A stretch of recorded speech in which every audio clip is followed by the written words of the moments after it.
मुलगी ऊर्जाचा वाढदिवस आहे. आपण सर्वजण मिळून तिला गुलाब पुष्प देऊन वाढदिवसाच्या शुभेच्छा देऊया.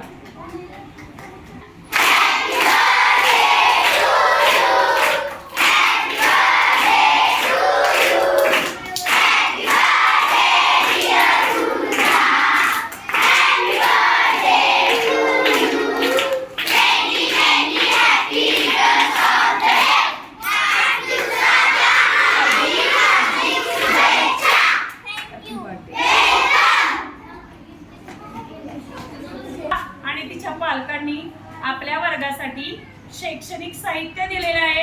यामध्ये तुम्हा सर्व मुलांसाठी हे साहित्य दिले बघा. पट्टी, खोडरबर, पेन्सिल, इरेझर. याबद्दल शाळेतर्फे वर्गातर्फे मी त्यांचे मनपूर्वक हार्दिक आभार मानते. आणि ऊर्जाच्या उज्ज्वल भविष्यासाठी दीर्घायुष्यासाठी आपण ईश्वराकडे प्रार्थना करूया. तुला उत्तम आरोग्य लाभो. तुझ्या वाढदिवसाच्या शुभेच्छा.